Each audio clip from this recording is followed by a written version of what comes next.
नमस्कार दोस्तों, welcome to study IQ। दोस्तों, आर्य समाज के बारे में तो आप लोगों ने सुना ही होगा। एक ऐसी ऑर्गेनाइजेशन जो कि नॉर्थ इंडिया, सेंट्रल इंडिया और वेस्टर्न इंडिया में खास करके अपनी स्ट्रॉन्ग पहुंच रखती है। और अक्सर हम देखते हैं कि अगर किसी कपल को मैरिज भी करनी होती है, खास करके लव मैरिज, और वो भी जब इंटरकास्ट लव मैरिज होती है, तो वे अक्सर आर्य समाज मंदिर का ही रुख करते हैं।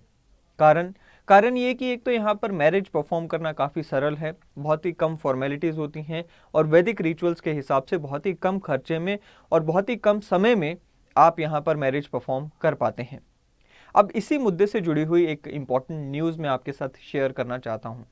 दरअसल ऑनरेबल सुप्रीम कोर्ट ने हाल ही में एक मामले की सुनवाई करते हुए कहा कि जो मैरिज सर्टिफिकेट्स आर्य समाज के द्वारा इशू किए जाते हैं वो वैलिड नहीं है और आर्य समाज का कोई बिजनेस नहीं है कि वे यहाँ पर मैरिज सर्टिफिकेट्स इशू करें। They should be issued by the appropriate authorities. अब इस बात के कई सारे सिग्निफिकेंस निकलते हैं।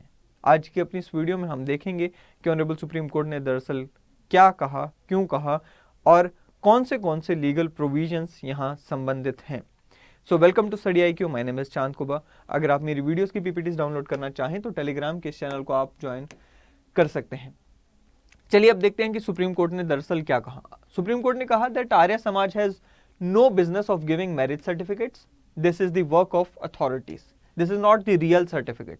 सो बेसिकली ये क्लियर किया गया कि जो मैरिज सर्टिफिकेट होना चाहिए वो किसी एक सेक्ट के द्वारा नहीं आ सकता है। मैरिज सर्टिफिकेट लीगली एस्टेब्लिश्ड जो अथॉरिटीज हैं, जो गवर्नमेंट अथॉरिटीज हैं, उन्हीं के द्वारा आना चाहिए और वही वैलिड होगा। हम सब जानते हैं कि आर्य समाज जो है वो स्वामी दयानंद सरस्वती के द्वारा इस्टेब्लिश किया गया था। यहाँ पर जो मैरिजेस परफॉर्म की जाती हैं वो वैदिक रिचुअल्स के हिसाब से परफॉर्म की जाती हैं। इनफैक्ट 1937 में एक कानून भी आ चुका है, the Arya marriage validation act of 1937, जिसमें यह कहा गया था कि 1937 से पहले या उसके बाद जो भी मैरिजेस परफॉर्म की जाएंगी आर्य समाज के द्वारा, आर्य विधि के द्वारा, वो सब वैलिड होंगी।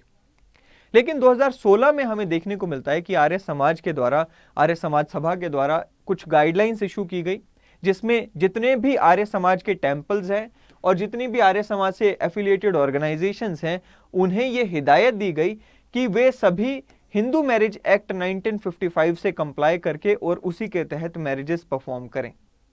साथ में ये कहा गया कि जब भी कोई व्यक्ति मैरिज के लिए आता है, कोई कपल मैरिज के लिए आता है, उनसे एज का प्रूफ लिया जाए और उनके म्यूचुअल कंसेंट का भी प्रूफ यहाँ पर लिया जाना जरूरी है। सो ये जो गाइडलाइंस है इनमें स्पष्ट किया गया कि हिंदू मैरिज एक्ट 1955 जो है उसके तहत यहाँ सभी मैरिजेस परफॉर्म करेंगे जितने भी आर्य समाज के मंदिर हैं। उसके बाद हमें देखने को मिलता है कि ये मामला मध्य प्रदेश हाईकोर्ट में पहुंचता है और मध्य प्रदेश हाईकोर्ट ने कहा कि आर्य समाज को अगर मैरिजेस परफॉर्म करनी है, वैसे तो यहाँ पर उन्हें किस तरह से करनी होंगी, उन्हें यहाँ पर कुछ provisions of special marriage act से यहां पर कंप्लाई करना होगा। हाईकोर्ट ने कहा कि सेक्शन 5, 6, 7 एंड 8 ये 4 सेक्शन हैं स्पेशल मैरिज एक्ट के, जिसके तहत आर्य समाज को कंप्लाई करना होगा। अब स्पेशल मैरिज एक्ट क्या है? देखिए, एक चीज को समझ कर चलें, हिंदू मैरिज एक्ट हो गया, स्पेशल मैरिज एक्ट हो गया, या फिर कोई और पर्सनल लॉ की बात करें, ये सभी के सभी पर्सनल लॉज हैं। ये ऐसे कानून हैं जो कि हमारे जो मैरिज, डाइवोर्स, एडॉप्शन आदि से जुड़े हुए मुद्दे होते हैं उनसे डील करते हैं। हिंदुओं के लिए हिंदू मैरिज एक्ट होता है। स्पेशल मैरिज एक्ट ऐसे लोगों के लिए है जो कि किसी भी धर्म में विश्वास नहीं रखते हैं, या फिर रखते भी हैं तो वो हिंदू परंपरा से मान लो शादी नहीं करना चाहते, मुस्लिम परंपरा से शादी नहीं करना चाहते, ईसाई परंपरा से शादी नहीं करना चाहते, तो वो स्पेशल मैरिज एक्ट के तहत अपनी मैरिजेस को रजिस्टर करा लेते हैं। अब स्पेशल मैरिज एक्ट के ये जो सेक्शंस हैं, ये 4, 5, 6, 7, 8 ये सब इंपॉर्टेंट सेक्शंस हैं। हम इनको अब एक बार समझ लेते हैं।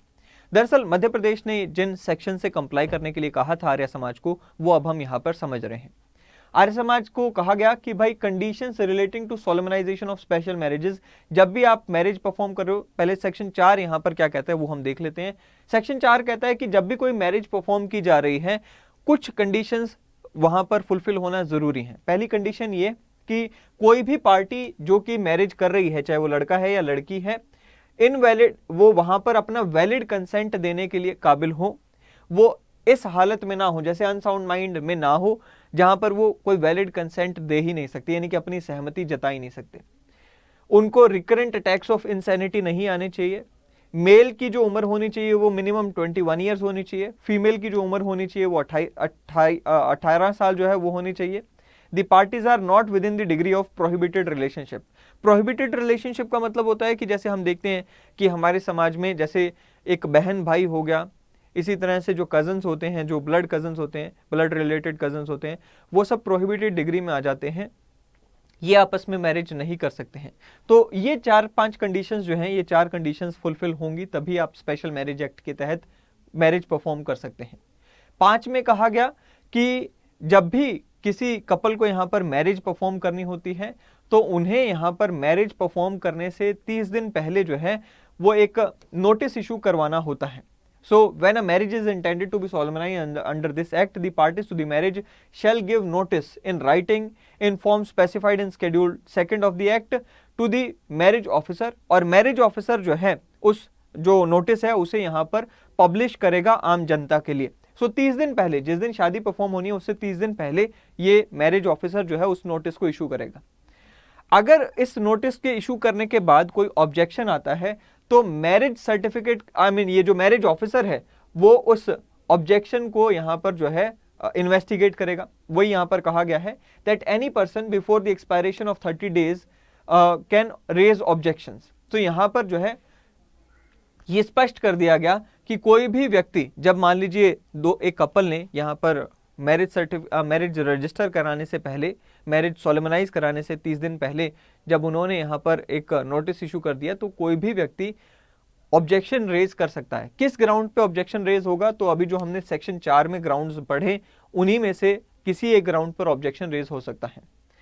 अब सेक्शन 8 में कहा गया कि भाई जब ऑब्जेक्शन मान लो आ गया, किसी तीसरे पर्सन ने आके कहा कि भाई ये जो कपल मैरिज करना चाह रहा है इनमें से एक जो व्यक्ति है, चाहे वो लड़का या लड़की, उसकी एज कम है, यानी कि मान लो लड़की है तो उसकी एज 18 साल से कम है। अब ये जो मैरिज ऑफिसर है ये इन्वेस्टिगेट करेगा, इंक्वायरी करेगा with in 30 days from the objection, यानी कि जिस दिन ऑब्जेक्शन आया उसके 30 दिन के अंदर अंदर ऑब्जेक्शन के आने के बाद ये इंक्वायरी करेगा। अगर ऑब्जेक्शन सही पाया जाता है तो मैरिज सोलेमनाइज नहीं करेगा, अगर ऑब्जेक्शन गलत पाया जाता है तो मैरिज सोलेमनाइज कर देगा। उसके बाद यहां पर कहा गया कि अगर मान लो यहां पर मैरिज ऑफिसर ने ऑब्जेक्शन सही पाते हुए मैरिज परफॉर्म करने या सोलेमनाइज करने से मना कर दिया तो जो कपल है उनके पास ये अधिकार है कि वो डिस्ट्रिक्ट मजिस्ट्रेट के पास यहां जा सकते हैं, डिस्ट्रिक्ट कोर्ट के पास जा सकते हैं, अपील कर सकते हैं, और डिस्ट्रिक्ट कोर्ट का जो फैसला होगा यहां पर वो फाइनल होगा, उसको जो है वो बाध्य होगा किसके ऊपर? मैरिज ऑफिसर के ऊपर। डिस्ट्रिक्ट कोर्ट ने मान लो आपकी बात सही मानकर कह दिया कि आपके ऊपर जो ऑब्जेक्शन रेज हुआ वो गलत है, आपकी शादी हो सकती है, तो कपल यहां पर एलिजिबल होगा शादी के लिए और मैरिज ऑफिसर को शादी परफॉर्म करनी पड़ेगी। उसके बाद यहां पर शादी होगी कहां?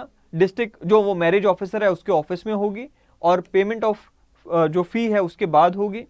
उसके बाद यहां पर कहा गया कि एक यहाँ पर जो शादी है उसे फाइनली परफॉर्म करने के लिए यहाँ पर क्या कहना होगा? जो लड़का लड़की हैं वो एक दूसरे को यहाँ पर जो है हस्बैंड एंड वाइफ एक्सेप्ट करेंगे।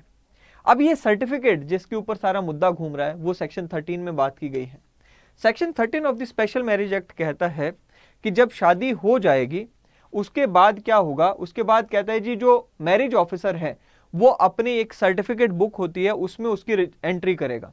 सो मैरिज सर्टिफिकेट बुक में जो मैरिज ऑफिसर है वो एंट्री करेगा, वो फाइनल सर्टिफिकेट माना जाएगा और वो एक लीगल प्रूफ होगा कि भाई कपल की मैरिज हो रखी है।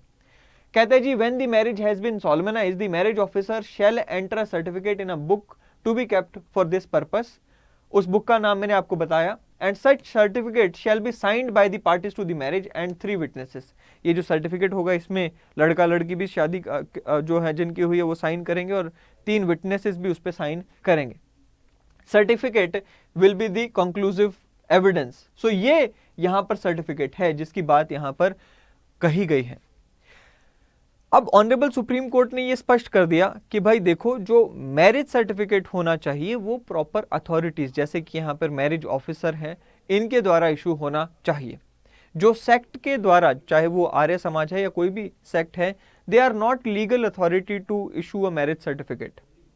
इसलिए अब इसका जो नतीजा होगा वो ये होगा कि जितने भी लोगों की आर्य समाज के थ्रू मैरिज होती भी है, आर्य समाज की तरफ से ज़्यादा क्या हो सकता है, एक लेटर जाएगा जो कि अगेन किसके पास जाएगा, अथॉरिटीज़ के पास जाएगा। आप उस लेटर को लेकर जाओगे, उस अथॉरिटीज़ के द्वारा अब इस मैरिज को रजिस्टर किया जाएगा।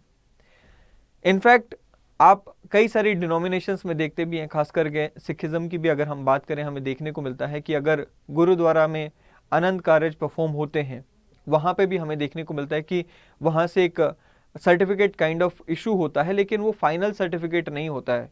वो सर्टिफिकेट को आप लेकर आगे अथॉरिटीज़ के पास जाते हो और उस सर्टिफिकेट जो कि गुरुद्वारा से इशू हुआ, उसके बेसिस पर आप जो है आगे फाइनल अथॉरिटीज़ के पास जाके मैरिज रजिस्टर कराते हो। So that is the procedure, और यही बात ऑनरेबल सुप्रीम कोर्ट ने भी कही। आई होप कि आपको ये वीडियो पसंद आया होगा। आपके विचार अगर हैं तो मैं जानना चाहूँगा, कमेंट बॉक्स में आप बता सकते हैं। अगली वीडियो में फिर एक बार मिलेंगे दोस्तों। Till then thank you and have a great day ahead.